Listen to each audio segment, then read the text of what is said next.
एक सवाल बच्चों का आ रहा था कि MCQ मल्टीपल चॉइस बेस्ड जो क्वेश्चन होते हैं, जिनको हम लोग ऑब्जेक्टिव क्वेश्चन भी कहते हैं, जिनको हम लोग वैकल्पिक प्रश्न भी कहते हैं और ऑप्शनल क्वेश्चन भी कहते हैं, ऐसे प्रश्न जिनमें 4 विकल्प मिलते हैं आपको ABCD।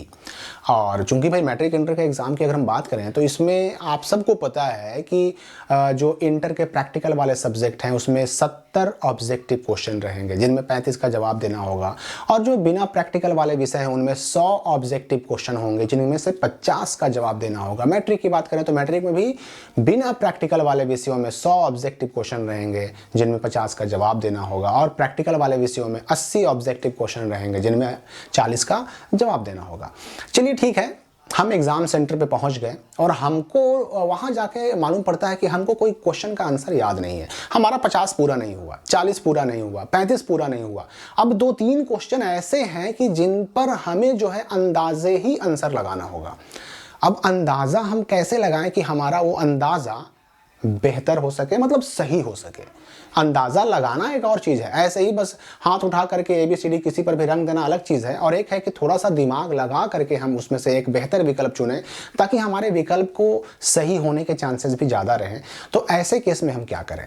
देखिए, वैकल्पिक प्रश्नों में, ऑब्जेक्टिव प्रश्नों में अंदाजे आंसर देना, तुक्का लगाना भी एक कला होती है। ठीक है, आप अगर पढ़ने वाले स्टूडेंट हैं, आपको अगर सारे ऑब्जेक्टिव क्वेश्चन आ रहा है तब तो कोई दिक्कत ही नहीं है, लेकिन जिनके साथ समस्या है, 1-2 क्वेश्चन, 4 क्वेश्चन, 5 क्वेश्चन फंस रहा है, तो उनको ये ट्रिक बड़ा काम आने वाला है। देखिए, बिहार बोर्ड का जो एग्जाम है उसको मैंने बहुत सालों से ऑब्जर्व किया है, कई सालों से मैं ऑब्जर्व कर रहा हूं, और इस एग्जाम में 2-3 चीजें मैंने देखी हैं ऑब्जेक्टिव क्वेश्चन के पैटर्न में। एक तो ये कि अगर किसी सवाल के जवाब में, अगर कोई सवाल मिला आपको ऑब्जेक्टिव और उसमें 4 ऑप्शन दिए हुए हैं और 4 ऑप्शन में एक ऑप्शन इनमें सभी है, तो 99% मामलों में इनमें सभी वाला ऑप्शन सही होता है, यानी वही आंसर होता है।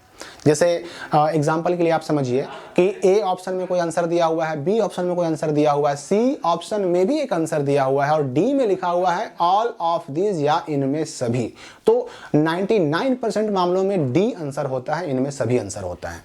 और एक बात ये भी आप ध्यान रखिएगा कि अगर मान लेते हैं कि हमको एक क्वेश्चन हमारे सामने मिला, 4 ऑप्शन मिले, हमको उसमें से समझ में नहीं आ रहा कि कौन सा आंसर होना चाहिए, उसमें आपने जो पिछले कई वर्षों में पढ़ाई की उसके आधार पर कम से कम ये गौर करने का प्रयास कीजिए कि ये 4 ऑप्शन में से कौन सा ऑप्शन आंसर नहीं हो सकता है। पहले आपको कोशिश करनी है कि 4 में से कोई एक ऑप्शन को हम हटाएं कि जो उसका आंसर कदापि नहीं हो सकता, बिल्कुल नहीं हो सकता। एक ऑप्शन आपने हटा दिया तो अब आपके सामने 3 ऑप्शन है, यानी अब उसमें से एक के सही होने की प्रोबेबिलिटी, प्रायिकता 33% हो गई। अब 3 जो बचा उसमें से भी एक ऑप्शन को हटाने का प्रयास करना है आपको, अपने दिमाग पर जोर डाल करके, अपने ज्ञान, अपनी बुद्धि, अपने विवेक के आधार पर आपको 3 में से एक को ये चुनना है कि इनमें से कौन एक और है जो सही नहीं हो सकता। अब अगर एक आपने और हटा दिया इस आधार पर तो बचे 2 विकल्प। अब दोनों में से सही होने की, किसी एक के सही होने की प्रायिकता जो होगी वो 50% हो जाएगी। अब उन दोनों में से जो सर्वोत्तम आपको लग रहा है वो चुन लीजिए। चलिए, अगर ये ट्रिक भी काम नहीं करता, अगर इस ट्रिक से भी आपका काम नहीं हो रहा, तो फिर एक चीज और है कि देखिए, बिहार बोर्ड में B और C ऑप्शन अधिकतर सही होते हैं, ये देखा जाता है। हालांकि इसकी कोई गारंटी नहीं है, लेकिन फिर भी B और C ऑप्शन के सही होने के चांसेस ज्यादा होते हैं। इसलिए अगर चलो कुछ काम नहीं आ रहा, कुछ तुक्का आपका नहीं लग रहा है, तो कम से कम C मार के आइए, क्योंकि C नंबर 1 पर और B नंबर 2 पे आता है सही होने के मामले में। तो C को मार दीजिए, सही हुआ नंबर मिल जाएगा, और गलती हुआ तो वैसे भी तो छूट ही रहा था ना। तो ऐसे केस में आपको छोड़ के नहीं आना है, रंग करके ही आना है। और रंगने के लिए प्रयास वही करना कि अगर इनमें से सभी आंसर है तो इनमें से सभी मार के आइए, और इनमें से कोई नहीं आंसर है तो वैसे केस में कोई जरूरी नहीं कि इनमें से कोई नहीं आंसर होगा, लेकिन हाँ, उसमें से आपको वही विकल्पों को हटाना होगा, गौर करना होगा, ध्यान देना होगा कि कौन कौन आंसर नहीं हो सकता है, और उसके बाद जो ऑप्शन बच जाएंगे उनमें से सर्वाधिक उपयुक्त जो आंसर होगा उसको आपको चुन लेना होगा। ये आप ध्यान दीजिएगा।